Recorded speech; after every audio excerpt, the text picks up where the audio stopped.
The screams echoing from inside the weathered building made every person on Montrose's dusty Main Street turn their heads, but nobody moved to help.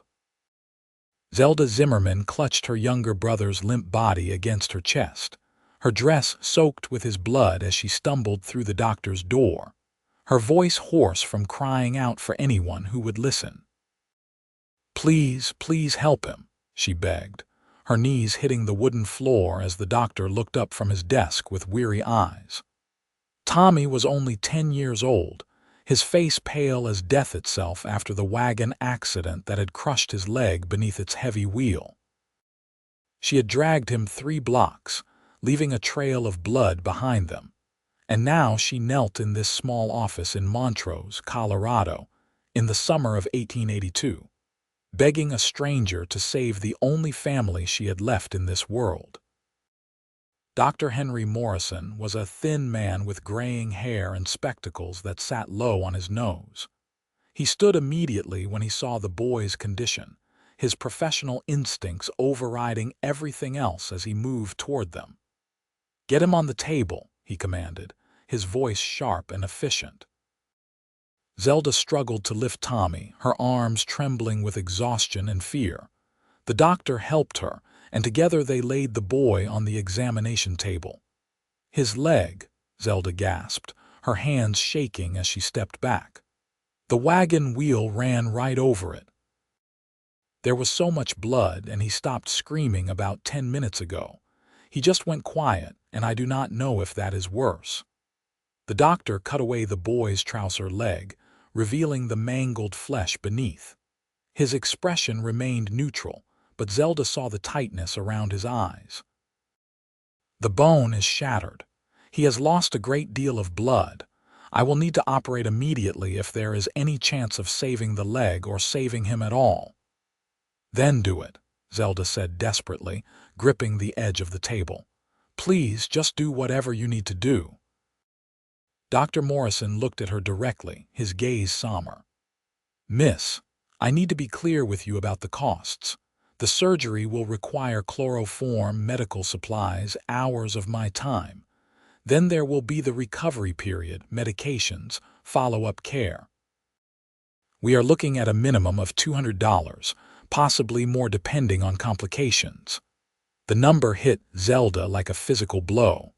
$200 might as well have been $2,000. She and Tommy had arrived in Montrose 3 weeks ago with barely enough money for a week's lodging at the boarding house. She had been searching for work, but opportunities for single women with a child in tow were scarce. Everything they owned would not fetch $20, let alone $200. "I do not have that," she whispered, her voice breaking. "But please, I will work for you, I will clean, I will do anything. You cannot let him die, he is just a boy, he is all I have." The doctor's expression softened slightly, but he shook his head. "Miss, I am sorry, I truly am. But I cannot afford to work for promises. I have rent to pay, supplies to purchase. The last 3 patients who promised to pay me later never did. I have a business to run. Please," Zelda begged again, tears streaming down her face. She grabbed the doctor's sleeve, her voice rising in desperation. "He is 10 years old. Our parents died last year of fever, and I promised them I would take care of him. Please, I am begging you. I will sign anything, do anything. Just save my brother." Dr. Morrison looked torn, glancing between the dying boy and the desperate woman before him. The boy's breathing was growing more shallow by the moment. "Miss, I wish I could help, but I will pay whatever the costs are." The voice came from behind Zelda, deep and steady. She spun around to see a man standing in the doorway, his broad shoulders nearly filling the frame. He was tall, probably in his mid-20s, with dark hair that fell just past his collar and eyes the color of storm clouds. Dust covered his clothes, and he wore the unmistakable garb of a working cowboy: worn denim pants, a faded blue shirt, leather vest, and boots that had seen countless miles. A hat hung down his back on a cord around his neck, and a gun belt sat low on his hips. "Excuse me," Dr. Morrison said, turning to face the stranger. The cowboy stepped into the room, his spurs jingling softly with each step. He pulled a leather pouch from his vest pocket and set it on the doctor's desk with a heavy thunk that spoke of gold coins within. "I said I will pay the boy's medical costs, all of them, whatever he needs to get better." Zelda stared at this stranger, unable to form words. Her mind could not process what was happening. Why would a complete stranger offer to pay such a sum for a boy he did not know? The doctor opened the pouch and examined its contents, his eyebrows rising. "Sir, this is quite generous, but nothing," the cowboy interrupted, his gaze moving to Zelda for the first time. His eyes held hers for a moment, and she saw something there she could not quite name. Compassion, perhaps, or understanding. "The boy needs help now. We can discuss the details later. Every second you stand here talking is a second he does not have." Dr. Morrison nodded slowly, his professional demeanor returning. "Very well, miss, you will need to wait outside. This will take several hours." "I want to stay with him," Zelda protested, but the doctor shook his head firmly. "You will only be in the way. Go clean yourself up, try to eat something. You will do your brother no good if you collapse from exhaustion. I will send word when the surgery is complete." The cowboy gently touched Zelda's elbow, guiding her toward the door. "Come on, let the doctor work." Zelda allowed herself to be led outside, her legs moving automatically though her mind felt numb. The afternoon sun was still high in the sky, and the street was busy with the usual traffic of a frontier town. Wagons rolled past, horses stood tied to hitching posts, and people went about their business as if the world had not just tilted on its axis.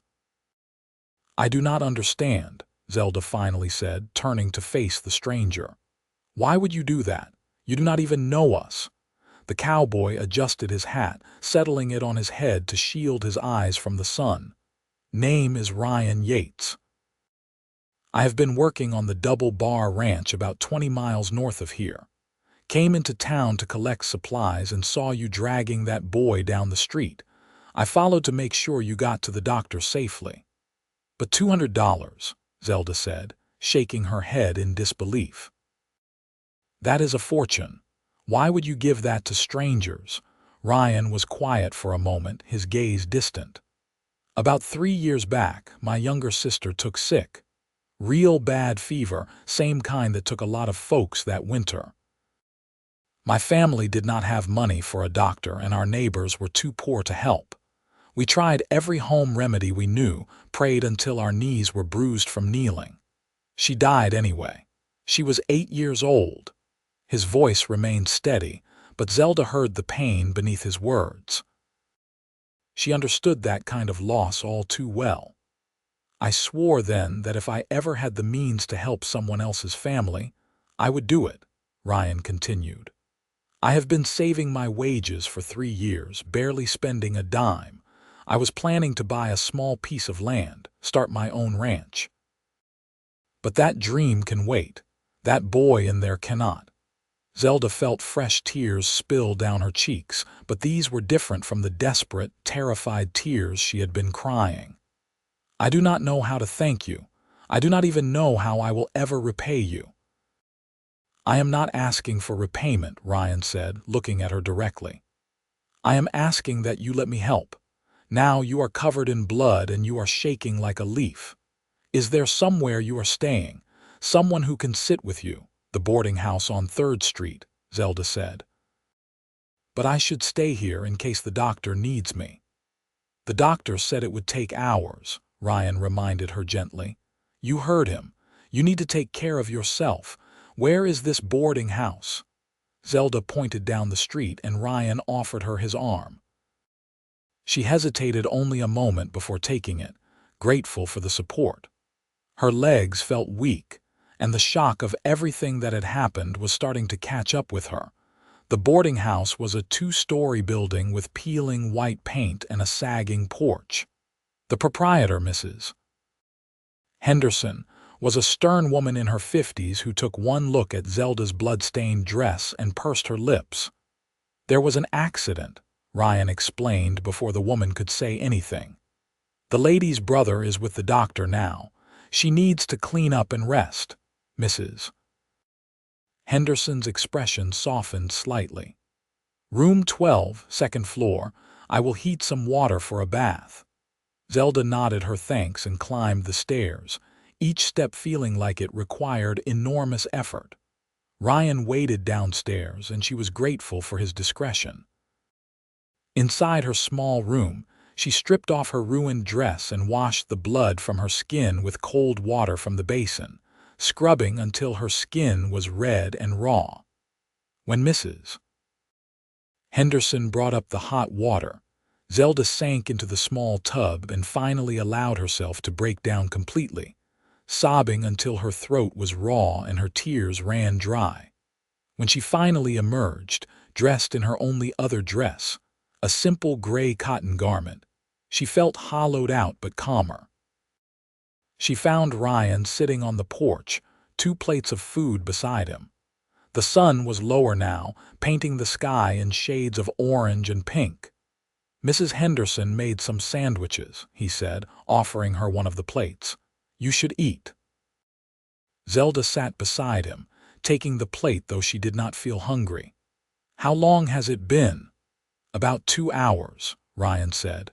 "Still probably another hour or two before we hear anything." They ate in silence for a while, and Zelda found that once she started eating, her body demanded more. She had not realized how hungry she was. When she finished, she set the plate aside and looked at Ryan. "Tell me about your sister," she said softly. "What was her name?" Ryan seemed surprised by the question, but after a moment he answered. "Sarah. She was the youngest of 5 of us. Always smiling, always singing. She had this way of making everyone around her feel happy, you know. Even when times were hard, she would find something to be joyful about." "She sounds wonderful," Zelda said. "She was," Ryan agreed. "What about your folks? You said they died of fever too." Zelda nodded, the familiar ache settling in her chest. "Last autumn. We had a small farm in Kansas just outside of Lawrence. When they died, I tried to keep the farm going, but I could not manage it alone. The bank foreclosed. I had heard there might be opportunities out here in Colorado, so Tommy and I sold what little we had left and came west. We have been in Montrose for 3 weeks, but work is hard to find."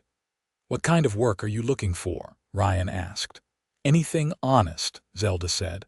"I can cook clean, so." "I am good with figures, if anyone needed bookkeeping. I can read and write better than most. But nobody wants to hire a woman with a child to care for. They say it makes me unreliable."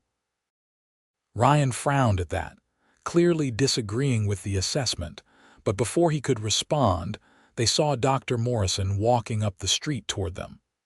Both stood immediately, and Zelda felt her heart hammering in her chest. The doctor looked exhausted, his sleeves rolled up and stained with blood, but his expression was neutral. "The surgery is complete. The boy is alive." Zelda's knees buckled with relief, and Ryan caught her elbow to steady her. "Is he going to be all right?" she asked, her voice trembling. "It is too early to say for certain," the doctor said honestly. "The next few days will be critical. I managed to set the bone and repair the major blood vessels, but there is significant risk of infection. If fever sets in, we may still lose him. But he has a fighting chance now, which is more than he had an hour ago." "Can I see him?" Zelda asked. "He is still unconscious from the chloroform, but yes, you can sit with him. He is going to need constant care for the next several days. Someone will need to be with him at all times to change his bandages, monitor for fever, give him water and medicine. I cannot afford to hire a nurse, so I will stay with him," Zelda said immediately. "I will not leave his side." The doctor nodded. "I expected as much. Mr. Yates, I will need additional payment for the medications and continued care." "How much?" Ryan asked without hesitation. Another $50 should cover it, assuming no major complications. Ryan reached into his vest and pulled out more coins, counting them into the doctor's hand. Zelda watched in amazement, unable to comprehend this man's generosity. "Thank you, doctor," Ryan said. "Take good care of them both." Zelda followed the doctor back to his office, where Tommy lay on a cot in the back room. His leg was wrapped in clean white bandages, splinted and elevated. His face was still pale, but his breathing seemed steadier than before. She pulled a chair close to the cot and took his small hand in hers. "I am here, Tommy," she whispered. "You are going to be all right, I promise." She looked up to find Ryan standing in the doorway watching her. "Thank you," she said, the words feeling completely inadequate for what he had done. "I will find a way to repay you, I swear it." "We already discussed this," Ryan said, "but I have an idea if you are willing to hear it." "What kind of idea?" Zelda asked cautiously. "The Double Bar Ranch where I work, they are always needing help. The cook is getting old and could use an assistant. The pay is not much, maybe $20 a month plus room and board, but it is steady work. If you are interested, I could talk to the boss tomorrow." Hope flared in Zelda's chest, but she looked down at Tommy. "I cannot leave him, not while he is like this." "The doctor said it will be days before he can be moved anyway," Ryan pointed out. "I will stay in town until the boy is well enough to travel. Then, if you want the job, we can all head out to the ranch together. The boss, Mr. Patterson, he is a decent man. I'm sure he would not mind the boy being there while he recovers, as long as you are working." "Why are you doing all of this?" Zelda asked again, still struggling to understand this stranger's kindness. Ryan was quiet for a long moment. "Maybe because nobody did it for my family when we needed help. Maybe because I see a woman fighting hard to save her brother, and it reminds me that there is still good in this world worth protecting." "Does the reason really matter?" "I suppose not," Zelda admitted. Yes, I would very much like that job, thank you," Ryan nodded. "Then it is settled. I will go find a room for the night and come back in the morning to check on you both. Do you need anything?" "I think we are fine for now," Zelda said, glancing around the small but clean room. The doctor had left a pitcher of water and some clean cloths on a nearby table. "All right then," Ryan said. He hesitated in the doorway as if he wanted to say something more, but then just tipped his hat to her and left. Zelda sat alone with her brother through the long night, monitoring his breathing, checking for fever, praying to whatever higher power might be listening. Around midnight, Tommy stirred and moaned softly. His eyes fluttered open, unfocused and confused. "Zelda," he whispered, his voice weak. "I am here," she said immediately, leaning close. "You are safe. You are going to be all right." "My leg hurts," he whimpered, and tears leaked from the corners of his eyes. "I know, sweetheart, I know it does. But the doctor fixed it. You need to rest and let it heal." She gave him water and the pain medication the doctor had left, and soon Tommy drifted back to sleep. She dozed in the chair, waking frequently to check on him. When dawn light began filtering through the window, she heard the doctor moving around in the other room. He came in to check on Tommy, examining the bandages and taking the boy's pulse. "No signs of infection yet," he said with satisfaction. "That is a good sign. Keep doing what you are doing." Around mid-morning, Ryan appeared with breakfast, fresh bread, butter, jam, and hot coffee. Zelda realized she had not thought about food at all, too focused on Tommy. "How is he?" Ryan asked, setting the basket on the table. "He woke up once during the night. The doctor says no infection so far," Zelda reported, her voice hoarse from lack of sleep. "That is good news," Ryan said. "Have you slept at all?" "A little," Zelda admitted, which was generous. She had maybe managed an hour total in short bursts. "Eat something," Ryan urged, unpacking the basket. "You cannot take care of him if you make yourself sick." Zelda found she was hungry again and the food was delicious. As she ate, Ryan pulled up another chair and sat with her. They talked in quiet voices, sharing stories about their families, their lives before tragedy struck. Zelda learned that Ryan was 24, that he had been working as a cowboy since he was 16, that he loved the freedom of the open range but sometimes felt lonely in the vast emptiness. She told him about growing up on the farm in Kansas, about her parents and how hard they had worked to make a life for their children.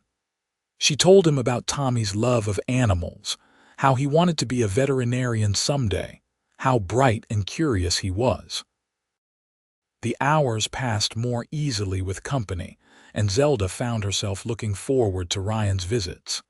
He came 3 times a day, always bringing food, often bringing other small comforts. A pillow, a better blanket, a book to help pass the time. He never stayed too long, always seeming to sense when Zelda needed to focus on Tommy, but his presence was a steady comfort. On the 3rd day, Tommy's condition improved significantly. His color returned, his appetite came back, and he could sit up without feeling dizzy. The doctor pronounced himself cautiously optimistic. If he continues like this, he can be moved in another few days, Dr. Morrison said. As long as you keep the wound clean and change the bandages regularly, he should heal well. He will need to stay off the leg for at least 6 weeks, possibly longer. Ryan was there when the doctor delivered this news, and he immediately began making plans. I will rent a wagon for the trip out to the ranch. We can fix up a comfortable bed in the back so the boy can lie down during the journey. Are you sure your boss will not mind? Zelda asked, still worried about imposing. I rode out there yesterday and talked to him, Ryan said. Mr. Patterson says as long as the boy stays out of the way of the working men, he is welcome. And he was glad to hear about finding a new cook's helper.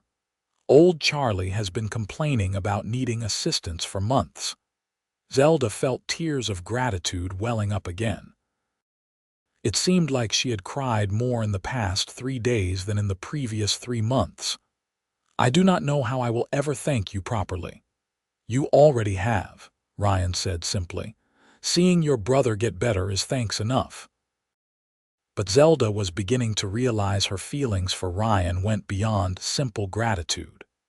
She found herself thinking about him when he was not there, wondering what he was doing, looking forward to his next visit with an anticipation that had nothing to do with the food or supplies he brought. She caught herself noticing things about him. The way his eyes crinkled when he smiled, the gentle tone he used when speaking to Tommy, the quiet confidence in how he moved and spoke. On the 5th day after the accident, Ryan arrived with the rented wagon, outfitted with blankets and pillows to create a comfortable space for Tommy. Dr. Morrison supervised as they carefully moved the boy, giving Zelda detailed instructions on wound care and what signs of complications to watch for. Change the bandages twice a day, the doctor instructed. Keep the wound clean. If you see any red streaks extending from the injury, or if the boy develops a fever, send for me immediately, and keep him off that leg. No weight on it at all for at least 6 weeks. I understand, Zelda said, committing every word to memory. The ride out to the Double Bar Ranch took most of the day. The wagon moved slowly over the rough roads, and Ryan was careful to avoid the worst of the ruts and rocks.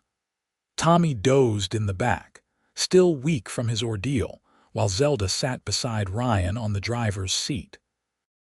The landscape around Montrose was beautiful in a stark, dramatic way.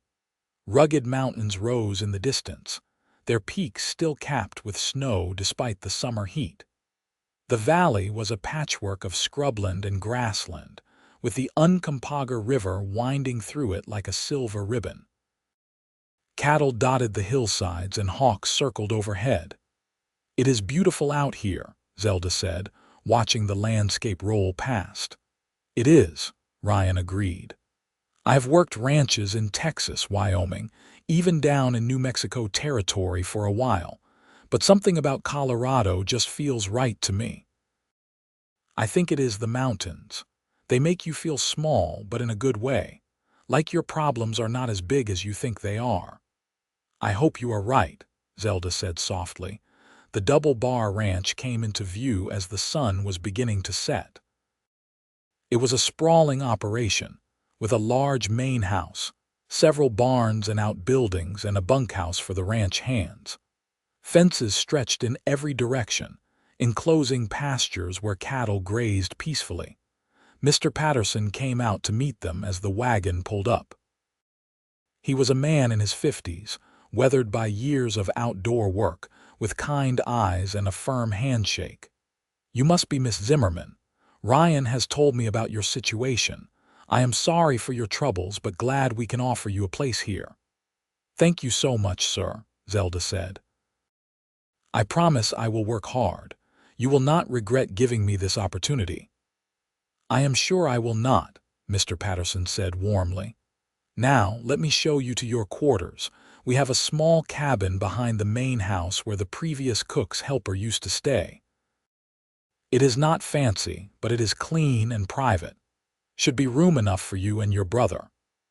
The cabin was small but well maintained, with a main room that served as both living and sleeping space, a small attached kitchen, and even a tiny back room that would be perfect for Tommy. There was a real bed, a table and chairs, and a wood stove for cooking and heat. "This is wonderful," Zelda said, looking around in amazement. After weeks in a cramped boarding house room, this felt like a palace. "I will leave you to get settled," Mr. Patterson said. "Report to the main house kitchen at 5 tomorrow morning. Charlie will show you the ropes, and do not worry about the boy. We will work around his recovery." Ryan helped Zelda carry Tommy inside and get him settled in the small bed in the back room. The boy was exhausted from the journey and fell asleep almost immediately. When they emerged from the back room, Ryan lingered by the door. "I guess I should let you rest," he said. "The bunkhouse is just over that way if you need anything, and I will come check on you both tomorrow." "Ryan," Zelda said, and he turned back to look at her. "I know I keep saying thank you, but I need you to understand how much this all means to me. You saved my brother's life. You gave us hope when I had none left. I will never forget what you have done for us." Ryan stepped closer, and in the dim light of the cabin, his eyes looked almost silver. "Zelda, I need you to understand something too. I did not do this just out of charity or because of what happened to my sister. I mean, that is part of it, but—" He paused, seeming to struggle with his words. "From the moment I saw you in that doctor's office, fighting so hard for your brother, I knew you were someone special. I have been thinking about you constantly these past few days. I know it is probably too soon to say something like this, and maybe it is not appropriate given everything you have been through, but I needed you to know." Zelda's heart was racing. "Know what? That I care about you," Ryan said simply. "More than I probably should, considering we barely know each other. But I do." Zelda stepped closer to him, close enough that she had to tilt her head back to maintain eye contact. "I care about you too. I have been trying to convince myself it was just gratitude, but it is more than that. I look forward to seeing you. I think about you when you are not here. You make me feel safe in a way I have not felt since my parents died." Ryan reached out slowly, giving her plenty of time to pull away, and gently cupped her face with his hand. His palm was rough with calluses, but his touch was tender. "I want to court you properly, if you will let me. I know the circumstances are unusual, and I know you need to focus on your brother right now. But when you are ready, I would like to see where this could go." "I would like that too," Zelda whispered. Ryan smiled, and it transformed his whole face, making him look younger and lighter. "Good. That is real good." He stepped back, dropping his hand. "Now get some rest. Tomorrow is going to be a long day." After he left, Zelda checked on Tommy one more time, then lay down in the main room's bed.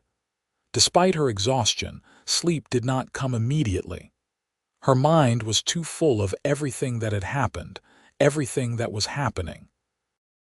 A week ago, she had been desperate and alone, watching her brother die. Now Tommy was healing, they had a home and a job, and there was a man who cared for her. A good man, an honest man, a man who had saved them when nobody else would. She fell asleep with a smile on her face for the first time in months.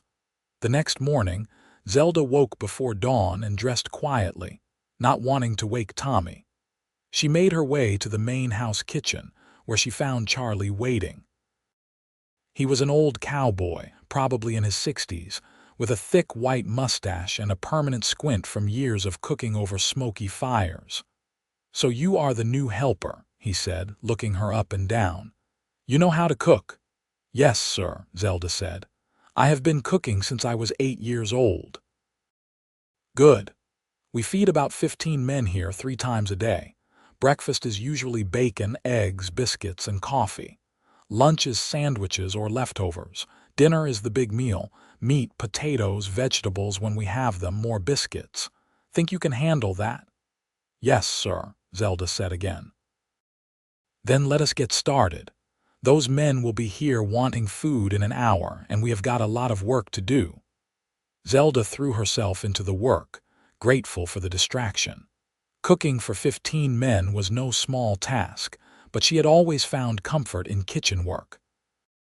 There was something satisfying about taking raw ingredients and transforming them into a meal that would nourish and satisfy.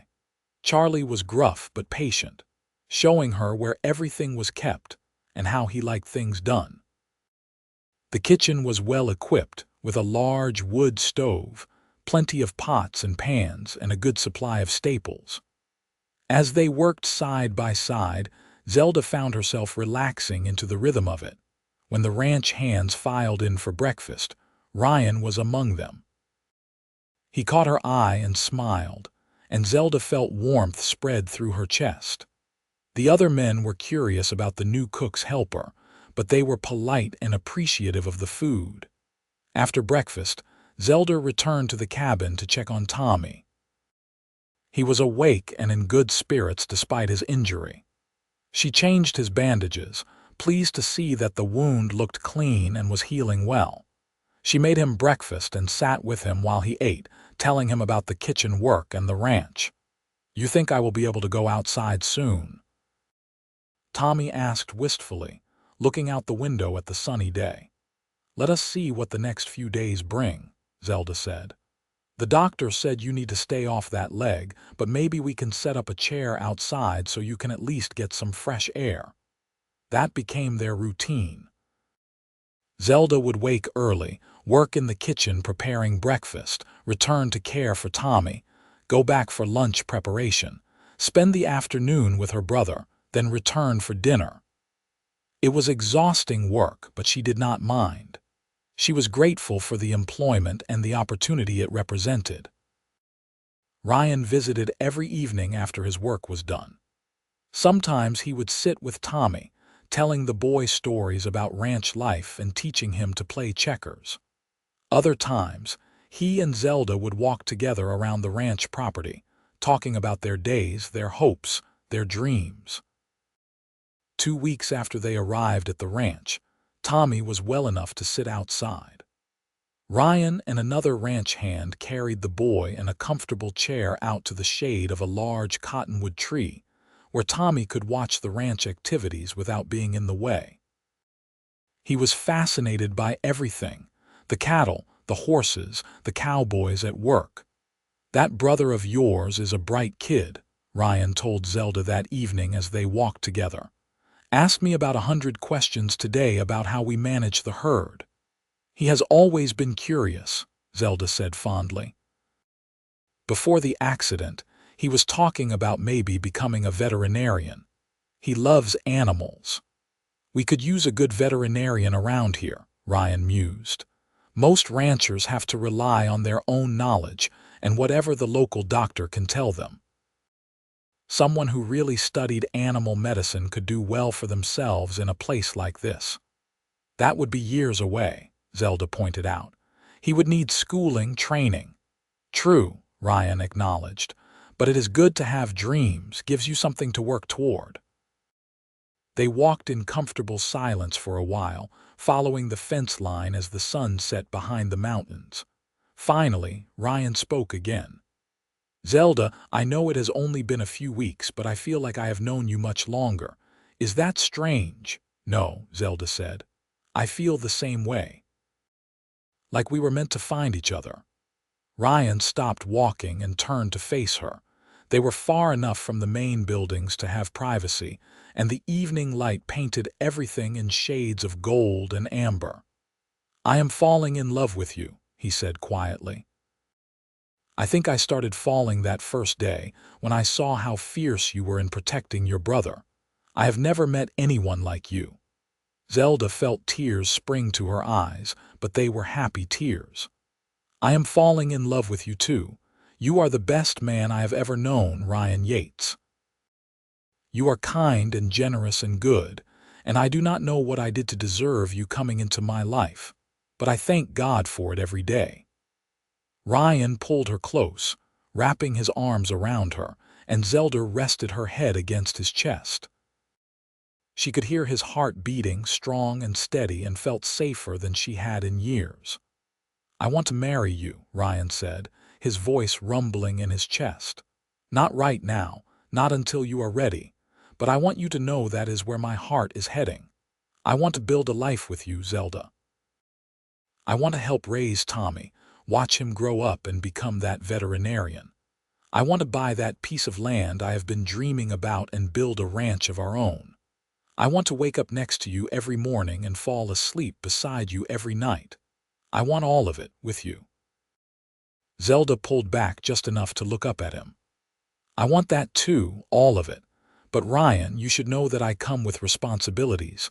Tommy will need me for years yet, and I do not have anything to bring to a marriage. No dowry, no property, nothing. You bring yourself, Ryan said firmly. That is more than enough. And Tommy is not a burden. He is family, our family. Then yes, Zelda whispered.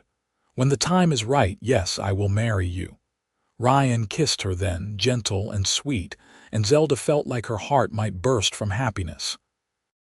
It seemed impossible that her life could have changed so completely in such a short time. From desperation and despair to hope and love, all because one good man had chosen to help a stranger. As summer turned to autumn, Tommy's leg continued to heal. 6 weeks after the accident, the doctor came out to the ranch and declared the boy fit to start putting weight on the leg again, though he should use crutches for a while longer. Tommy was thrilled, and his natural energy began to return.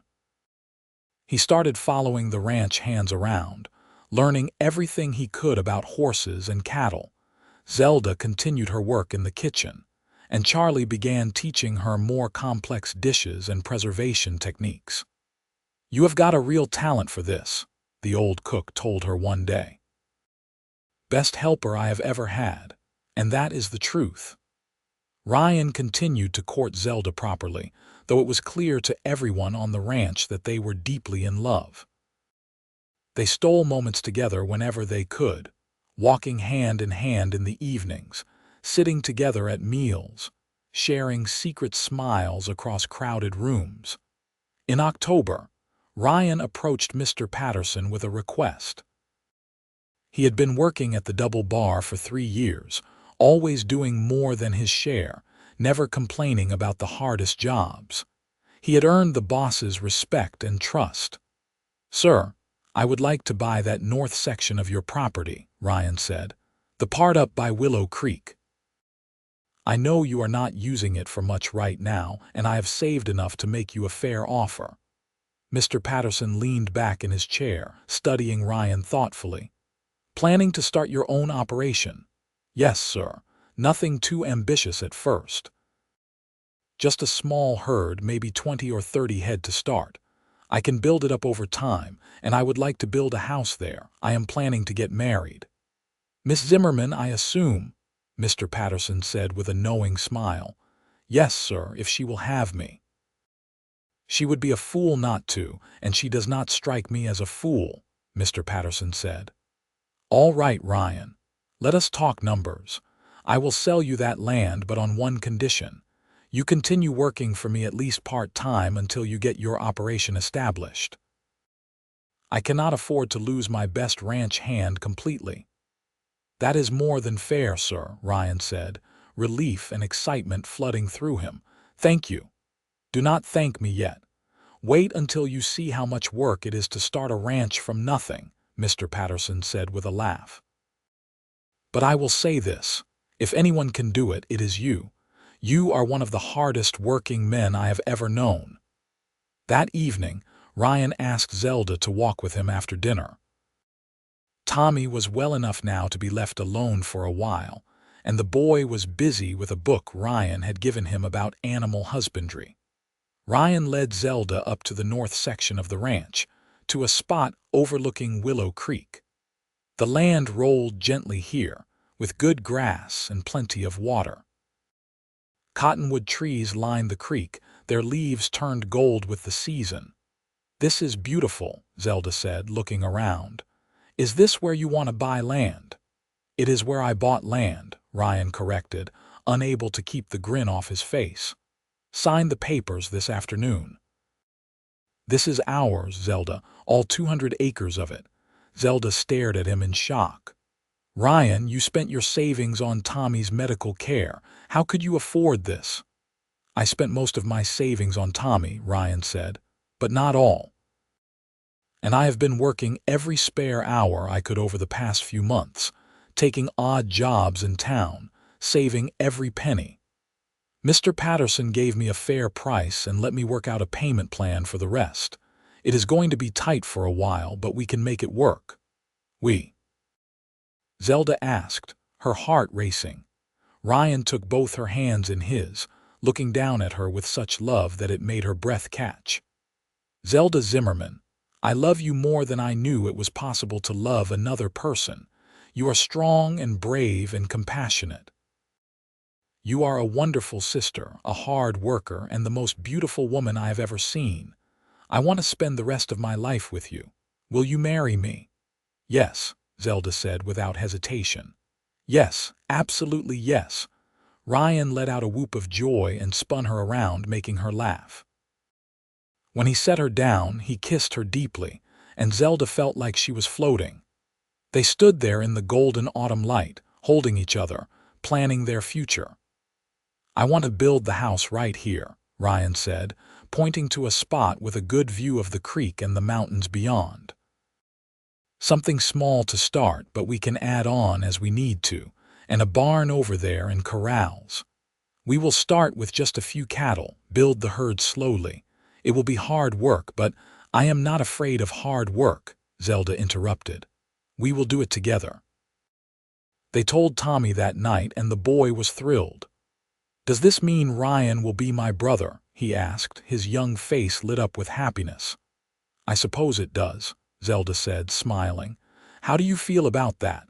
"I think it is great," Tommy said. "Ryan is teaching me so much about ranching. And he is really nice to you, Zelda. I can tell he makes you happy." "He does," Zelda agreed, glancing at Ryan. "He makes me very happy." They decided to wait until spring to get married, giving Ryan time to build at least the basic structure of their house and Zelda time to save some money for their household needs. The months passed quickly, filled with work and planning and stolen moments of romance. Ryan spent every spare moment working on the house, and several of the other ranch hands volunteered to help. It became a community project with everyone contributing in some way. Tommy, now fully recovered from his injury, helped however he could, fetching tools and learning carpentry skills. By March of 1883, the house was finished. It was small, just 3 rooms, but it was solid and well built. Ryan had made the furniture himself: a bed frame, a table and chairs, shelves and cupboards. Zelda had been sewing curtains and quilts, preparing to make the house a home. They were married on a beautiful April morning, with the whole ranch in attendance. There was no formal church in the area, so Mr. Patterson had arranged for a traveling preacher to perform the ceremony. Zelda wore a simple white dress that she had sewn herself, and Ryan wore his best clothes, his hair neatly combed and his boots polished. Tommy stood up with them as Ryan's best man, beaming with pride. When the preacher asked if anyone objected to the union, Tommy had whispered loudly, "I sure do not," making everyone laugh. The kiss Ryan gave Zelda when they were pronounced husband and wife was tender and full of promise. They held hands through the celebration that followed, where Charlie had outdone himself preparing a feast, and the ranch hands had cleared out one of the barns for dancing. That night, Ryan carried Zelda over the threshold of their new home, both of them laughing with joy. Tommy had been invited to stay at the main house for the night, giving the newlyweds privacy. "Welcome home, Mrs. Yates," Ryan said, setting Zelda down gently. "Mrs. Yates," Zelda repeated, loving the sound of it. "I still cannot believe this is real sometimes. That I am married to you, that we have this beautiful home, that Tommy is healthy and happy. A year ago, I could not have imagined any of this." "Believe it," Ryan said, pulling her close. "This is our life now, our future, and it is going to be a good one, Zelda, I promise you that." They spent their first night as husband and wife, talking and laughing, making love and making plans, watching the stars through their bedroom window. Zelda had never felt so content, so complete. This was what happiness felt like, she realized. Not just the absence of struggle, but the presence of love and hope and partnership. The first year of their marriage was challenging but rewarding. Building a ranch from nothing required backbreaking work from sunup to sundown. Ryan continued working part-time for Mr. Patterson while also tending their own small herd. Zelda managed the house, the garden, and still helped Charlie in the kitchen several days a week to earn extra money. Tommy thrived in the ranch environment. Now 11 years old, he spent every free moment learning about animals. Ryan taught him to ride and rope, but Tommy was most interested in animal health and welfare. He read every book he could find on the subject and began helping the ranch hands with sick or injured animals. By their first anniversary, Ryan and Zelda had managed to increase their herd to 40 head of cattle. It was not a fortune, but it was progress. They celebrated quietly, just the three of them, with a special dinner that Zelda had spent all day preparing. "I have news," Zelda announced during dinner, unable to keep the smile off her face. "What kind of news?" Ryan asked, setting down his fork. "The kind that means we might need to add another room to the house," Zelda said, her hand moving unconsciously to her belly. "I am with child. The baby should come in December." Ryan was out of his chair in an instant, pulling Zelda into his arms. "Are you certain? That is wonderful news, the best news." He kissed her soundly, then dropped to his knees and gently kissed her still flat stomach. "Hello in there, little one. This is your father. I cannot wait to meet you." Tommy was excited too, already planning to teach his niece or nephew everything he knew about animals. The months passed in a flurry of preparation.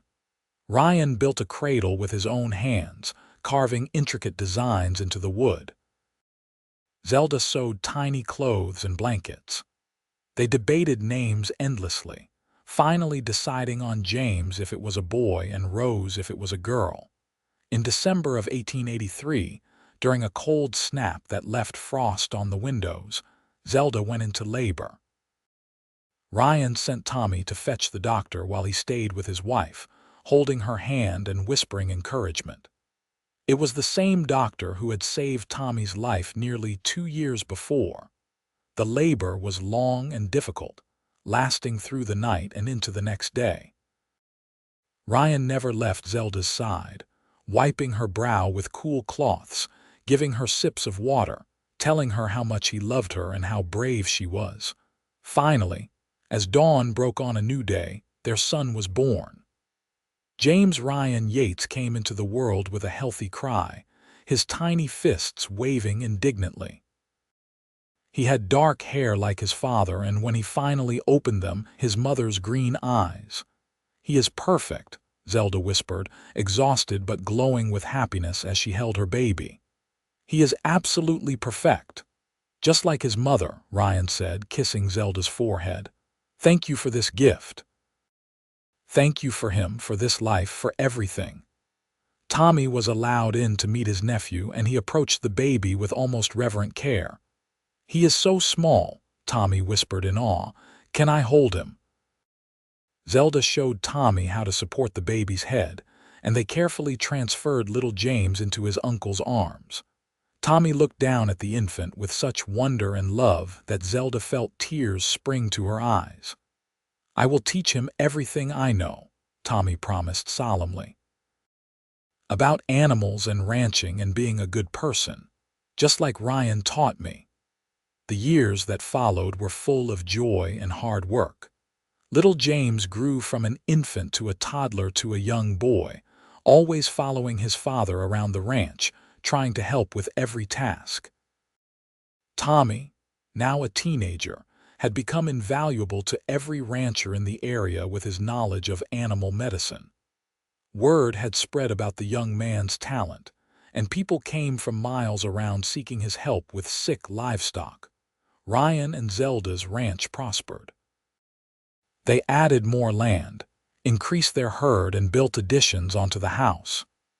In 1886, they welcomed a daughter, Rose Marie Yates, giving James a little sister to protect and dote on. 2 years later came another son, William, completing their family. Tommy had fallen in love with a young woman named Sarah Henderson, the granddaughter of the woman who had run the boarding house in Montrose. They married when Tommy was 20, and Sarah was 18, and they built a house on the far corner of Ryan and Zelda's property. Tommy had achieved his dream of becoming an animal doctor, though without formal training he was more of a highly skilled practitioner than a licensed veterinarian. Still, his services were in constant demand. On a warm summer evening in 1890, Ryan and Zelda sat on the porch of their home, watching their children play in the yard.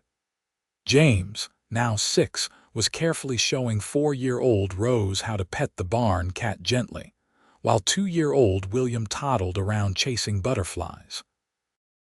"Do you remember that day in the doctor's office?" Zelda asked, leaning against Ryan's shoulder.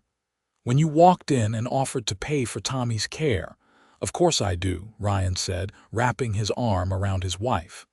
"That was the day my life changed forever." "Mine too," Zelda said. "I was so desperate, so scared, I thought I was going to lose everything. And then you appeared like an answer to a prayer I had not even finished saying." "I was just trying to help," Ryan said modestly. "You did more than help," Zelda corrected. "You saved us. You gave us a future. You gave me love and partnership and a family. You gave Tommy a brother and a role model. You gave our children a father who is kind and strong and good. You gave me everything." Ryan kissed the top of her head. "You gave me just as much, Zelda. You gave me purpose and love and a reason to build something lasting. Before I met you, I was just drifting, working other people's ranches, dreaming of something more but never quite reaching for it. You made me want to be better, to do more. You made me the man I am today." They sat in comfortable silence, watching the sun set behind the mountains, painting the sky in brilliant shades of pink and orange. Little James came running up to the porch, his face flushed with excitement. "Papa, Uncle Tommy said he would take me to town tomorrow to see the new foals at the Patterson Ranch. Can I go, please?" "If your mother says it is all right," Ryan said, looking at Zelda. "You may go," Zelda said, "but you need to mind your uncle and do exactly as he says." "I will, I promise." James said, already running off to tell his siblings the good news. Later that night, after the children were asleep and the house was quiet, Ryan and Zelda lay in bed together, talking softly in the darkness. These were some of Zelda's favorite moments, when they could just be together without the demands of the day pulling them in different directions. "I have been thinking," Ryan said. "James is getting old enough to start learning more about running the ranch. Tommy has offered to teach him about the animals, but I want to make sure he understands the business side too. The breeding decisions, the market considerations, all of it." "He is only 6, Zelda pointed out with a smile. "Perhaps we should let him be a child for a while longer." "You are right," Ryan admitted. "I just want him to be ready, you know. I want all our children to understand the value of hard work and responsibility." "They will," Zelda assured him. "They have the best teacher in you. Look at how Tommy turned out. You helped shape him into the man he is today." "We both did," Ryan said. "You were the one who fought so hard to save him, who believed in him when everything looked hopeless. I just provided the means." "You provided so much more than that," Zelda said firmly. "You provided love and guidance and a home. You became the brother he needed after our parents died. Never undersell what you have done for this family." Ryan Yates. Ryan pulled her closer, and they drifted off to sleep wrapped in each other's arms, content in the life they had built together. The years continued to pass, bringing both challenges and triumphs. There were hard winters and droughts, cattle diseases and market fluctuations. But through it all, Ryan and Zelda faced everything together, their love and partnership only growing stronger with time. Tommy and Sarah had 3 children of their own, and the ranch became a lively place filled with cousins playing together. Sunday dinners at the main house became a tradition, with everyone gathering around the large table Ryan had built years before, passing dishes and sharing stories and laughter. James grew into a serious, responsible young man who took his role as oldest child seriously.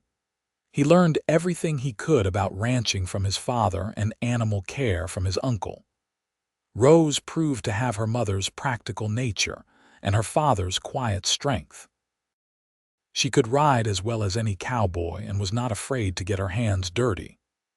William was the family's storyteller, always spinning tales and making everyone laugh. On Ryan and Zelda's 15th wedding anniversary, in the spring of 1898, the whole family gathered for a special celebration. Tommy and Sarah were there with their children, now teenagers and young adults themselves. Mr. Patterson came, older and grayer but still sharp as ever. Even old Charlie made the trip, retired now but still dispensing cooking advice to anyone who would listen. As the celebration wound down and guests began to leave, Ryan took Zelda's hand and led her away from the house, back to the spot where he had proposed all those years ago. The cottonwood trees were in full leaf, and the creek babbled peacefully below them. "You remember standing here?" Ryan asked, pulling Zelda close. "How could I forget?" Zelda replied. "This is where our life together truly began." "I want you to know," Ryan said seriously, "that I would do it all again. Every moment, every challenge, every triumph. I would choose you every single time, Zelda. You are the best thing that ever happened to me." "And you are mine," Zelda said, reaching up to cup his face. "You walked into that doctor's office 15 years ago and changed everything. You saved Tommy's life, but you also saved mine. You gave me hope when I had none, love when I needed it most, and a future brighter than anything I could have imagined. I love you, Ryan Yates. I will love you until my last breath and beyond." They kissed as the sun set behind the mountains, the same mountains that had witnessed so many of their moments together. The same land they had worked so hard to tame and make their own. This was their legacy, built on a foundation of kindness and love, growing stronger with every passing year. As they walked hand in hand back to the house, they could see their children and grandchildren through the windows, laughing and talking together. This was what it had all been for, Zelda realized. The struggles and the sacrifices, the hard work and the long days. It was all for this. A family that loved each other, a home that was filled with warmth and laughter, a legacy that would continue long after they were gone. Tommy caught sight of them through the window and waved, his face breaking into a wide smile. His leg had healed perfectly, with only a small scar to show for that terrifying day in 1882. He had grown into a fine man, married with a family of his own, respected in the community for his skill and kindness. None of it would have been possible without Ryan's intervention that day. The years continued to roll by like the seasons, each bringing its own joys and sorrows. James married a rancher's daughter from a neighboring property, expanding their operation and bringing more grandchildren into the fold. Rose shocked everyone by deciding to become a teacher, traveling to Denver for training and then returning to Montrose to establish a school. William followed his love of stories all the way to journalism, eventually running the local newspaper. Ryan and Zelda aged gracefully together, their hair turning gray, their faces gaining lines that spoke of years spent laughing and living. They remained active in the ranch operations well into their 60s, though they gradually turned more of the day-to-day work over to James and his family. On a crisp autumn evening in 1915, Ryan and Zelda celebrated their 32nd wedding anniversary. They sat on the same porch where they had spent countless evenings, watching the sun set over the mountains they loved. Their children and grandchildren had visited during the day, filling the house with noise and laughter, but now it was just the two of them again. 32 years, Zelda mused, shaking her head in wonder. Where did the time go? Into building a life, Ryan said, reaching for her hand. Into raising a family, running a ranch, making memories. I would not trade a single moment of it. Not even the hard times, Zelda asked with a slight smile. The year the drought nearly wiped out our herd, the winter William had pneumonia and we thought we might lose him. The time the barn burned down, not even those, Ryan confirmed. Because we faced them together and we came through stronger. That is what marriage is, I think. Not just sharing the good times, but weathering the storm side by side. Zelda squeezed his hand, feeling the familiar calluses that came from a lifetime of hard work. I never properly thanked you, you know. For what? Ryan asked, surprised. For everything. For that first act of kindness that saved my brother.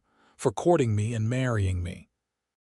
For loving Tommy like your own brother. For being the best father our children could have asked for. For building this life with me. For loving me every day for 32 years. For all of it. Zelda, Ryan said softly, turning to face her fully. You have thanked me every day just by being you.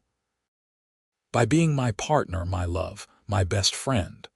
I walked into that doctor's office planning to do a good deed. I walked out having met the woman who would become my everything. I got so much more out of that day than you did.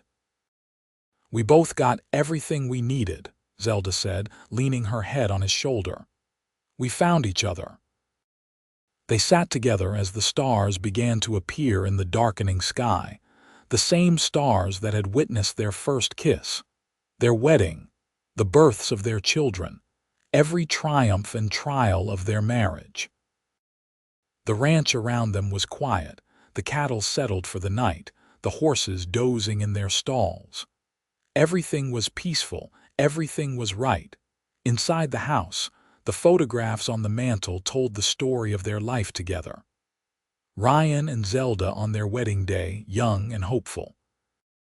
Tommy graduating from his veterinary correspondence course, diploma in hand. Each of their children at various ages, growing from babies to adults. Grandchildren being held and cuddled. family gatherings and celebrations. Every picture was a moment of love captured and preserved. As winter approached and the year 1915 drew to a close, Ryan and Zelda began making plans for the future. James and his wife had been effectively running the ranch for years now, and it was time to make it official. On Christmas Day, surrounded by their entire family, Ryan and Zelda signed the papers that transferred ownership of the ranch to James. "This land has been good to us," Ryan said during the family gathering that followed. "Your mother and I built this place from nothing but hope and hard work. We raised our children here, watched our grandchildren grow here. Now it is time to pass it on to the next generation. James, I know you will take good care of this place and continue to build on what we started." James, now a man in his 30s with children of his own, looked emotional. "Papa, I promise I will honor everything you and Mama built. This ranch will always be a home for our family, a place where we work hard and love hard and take care of each other. That is the legacy you have given us, and I will protect it with everything I have." Tommy stood up, raising his glass. "I want to say something too. Ryan, 33 years ago you walked into a doctor's office and paid for a stranger's medical care. You saved my life that day, but you did so much more than that. You gave me a brother when I desperately needed one. You showed me what it means to be a good man, a good husband, a good father. Everything I am today is because of what you taught me, so thank you for everything." There was not a dry eye in the room as everyone raised their glasses in agreement. Ryan looked around at all these faces, these people he loved, this family they had built, and felt a profound sense of contentment. This was success, he thought. Not money or property, but love and family and legacy. The years that followed were quieter for Ryan and Zelda. They had earned their rest and they took it, though they never strayed far from the ranch. They spent their days reading, gardening, spoiling grandchildren, and simply enjoying each other's company. They would often walk to the spot by Willow Creek where Ryan had proposed, remembering their younger selves and marveling at how far they had come. In the spring of 1920, Ryan began to feel his age catching up with him. He was 62 years old and had worked hard his entire life. His joints ached and he tired more easily, but he did not complain. He had lived a full life, richer than he had ever dreamed possible. One warm May evening, he and Zelda sat on the porch as they had done thousands of times before. The ranch was thriving under James's management. Tommy had retired from his animal practice but still consulted on difficult cases. Their grandchildren were growing up strong and smart and kind. Everything was as it should be. "I love you," Ryan said suddenly, turning to look at Zelda. "I know I say it often, but I need you to hear it again. I love you more than anything in this world. You have been the greatest blessing of my life." Zelda felt a small flutter of concern at the intensity in his voice, but she smiled and took his hand. "I love you too, always and forever." "Forever," Ryan echoed, squeezing her hand gently. That night, Ryan Yates died peacefully in his sleep, with Zelda beside him. The doctor said it was his heart, simply worn out from a lifetime of hard work and full living. The family was devastated but took comfort in knowing he had not suffered, had lived to see his legacy secure, had died knowing he was loved. The funeral was one of the largest Montrose had ever seen. Ranchers came from across Colorado and beyond, people whose lives Ryan had touched with his kindness and integrity. Old Mr. Patterson was there, now in his 90s, but determined to pay his respects to the best ranch hand he had ever known. Charlie came, leaning heavily on a cane but refusing to miss saying goodbye to the young cowboy who had become such a fine man. Person after person stood up to share stories about Ryan. His generosity, his honesty, his work ethic, his love for his family. Tommy spoke last, his voice breaking as he told the story of that day in the doctor's office, when a stranger had saved his life and changed everything. "Ryan Yates was the best man I ever knew," Tommy said, tears streaming down his face.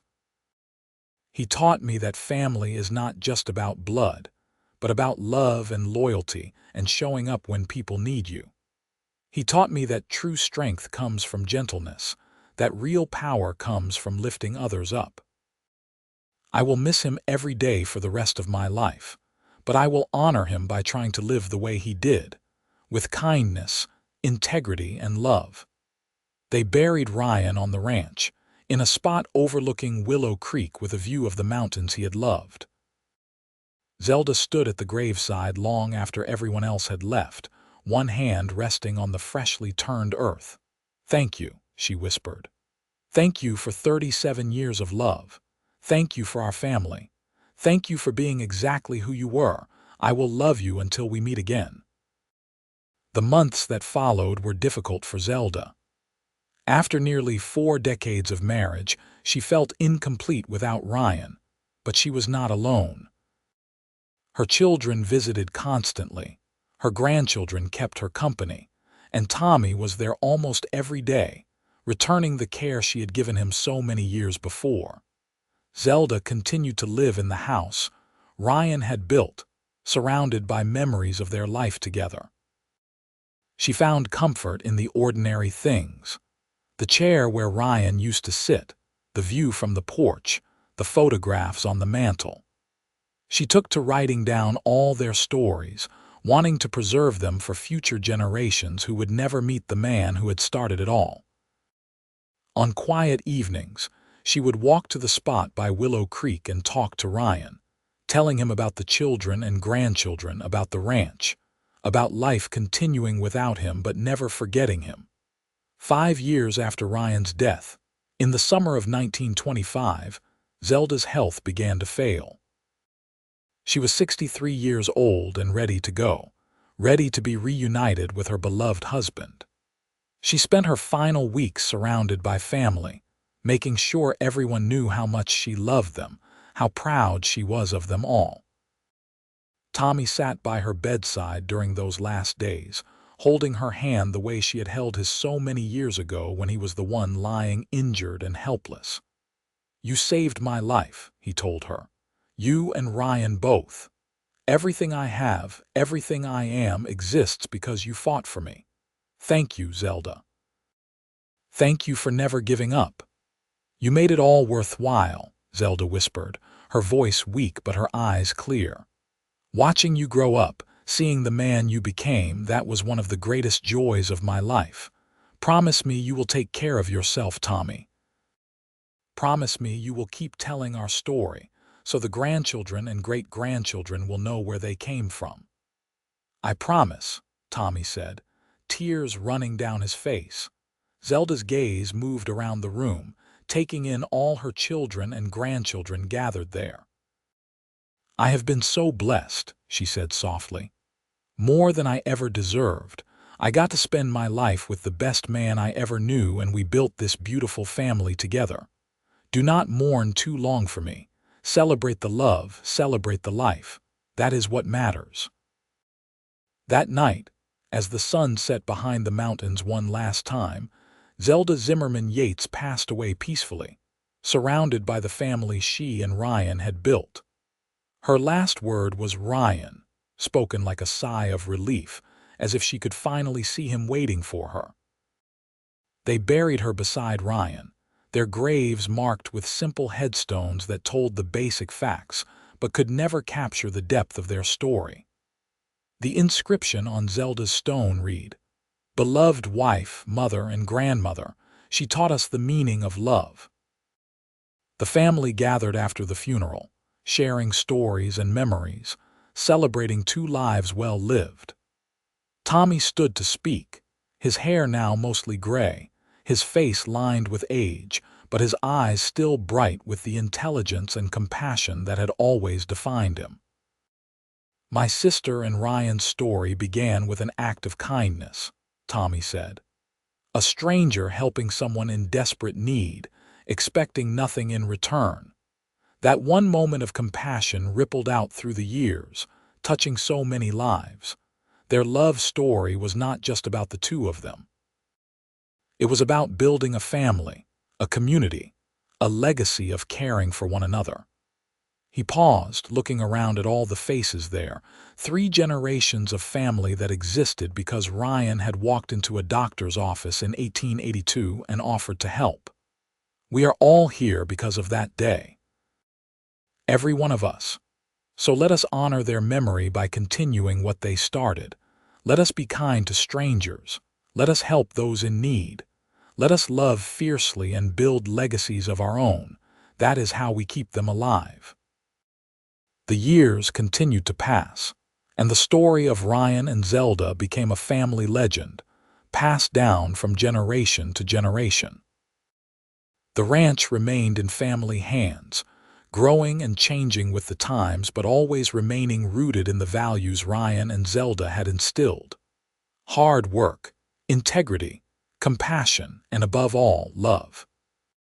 Tommy lived to be 82 years old, spending his final years writing down every story he could remember about his sister and the cowboy who had saved them both. His memoir, published by his nephew William's newspaper, became a local treasure, a reminder of how the West had truly been won, not just through strength and determination, but through kindness and community. The little cabin where Ryan and Zelda had started their married life was eventually converted into a museum of sorts, preserved by the family as a testament to their humble beginnings. School children would visit to learn about frontier life, about building something from nothing, about love that lasted a lifetime. James ran the ranch successfully until his own retirement, then passed it to his son, Ryan Jr., named after his grandfather. Rose's school in Montrose educated generations of children, many of whom heard the story of their teachers' parents and learned valuable lessons about compassion and courage. William's newspaper continued to chronicle life in Montrose, always maintaining the integrity and honesty his father had exemplified. On the 100th anniversary of that fateful day in Dr. Morrison's office, the family gathered at the ranch for a massive reunion. Descendants of Ryan and Zelda came from across the country, some who had never even met, but who all shared the legacy of that love story that had begun with desperation and kindness. They stood together at the graves overlooking Willow Creek, now tended by the 5th generation of the family. Someone had placed fresh flowers there, as someone always did. The simple headstones had weathered a century of seasons but remained strong, just like the love they commemorated. The oldest person present was Ryan Jr.'s daughter, now in her 70s, who had actually known her great-grandparents as a small child. She shared her memories with the crowd, her voice carrying clearly in the mountain air. "I remember great-grandma Zelda telling me the story when I was very young," she said. "She told me how scared she had been, how desperate, how she had thought all was lost. And then great-grandpa Ryan walked in and changed everything. She said it taught her that we are never as alone as we think we are, that kindness exists in the world if we are open to receiving it. She told me to always be that kind of person myself, the one who helps when help is needed." She paused, looking around at the huge gathering of family. "Look at all of us. We exist because one cowboy decided to help a stranger. We exist because love prevailed over hardship. We exist because 2 people chose each other and built something lasting. That is a legacy to be proud of." As the sun set that evening, painting the sky in brilliant colors, the family shared a meal together at long tables set up near the original house. Stories were told, laughter rang out, children played while elders watched fondly. It was exactly the kind of gathering Ryan and Zelda would have loved, full of family and joy and connection. In the end, their story was not just about a dramatic rescue or a romantic love affair, though it was certainly both of those things. It was about the power of one person's choice to help another, and how that choice rippled outward through time, creating waves of love and family and goodness that lasted long after they were gone. Ryan Yates had walked into a doctor's office in 1882, expecting to do a simple good deed. He had walked out having found his destiny, and in finding each other, he and Zelda Zimmerman had created something that would outlast them both. A family built on a foundation of love, a legacy of kindness, and a story that would inspire generations to come. The ranch still stands today, still in family hands, a testament to what can be built when love and hard work come together. The mountains still watch over the land, unchanged by the passage of time. Willow Creek still flows, carrying its eternal song. And somewhere in the quiet moments, when the wind whispers through the cottonwood trees and the sunset paints the sky in gold, you can almost feel them there. A young cowboy and the woman he loved, standing hand in hand, looking out over all they built together, satisfied and at peace. Their love story had a beginning, in a desperate plea for help and an unexpected answer. It had a middle, filled with hard work and joy and family and growth. And it had an ending, though not really an ending at all, because love like theirs never truly ends. It just transforms, living on in the hearts and lives of everyone it touched, forever and always.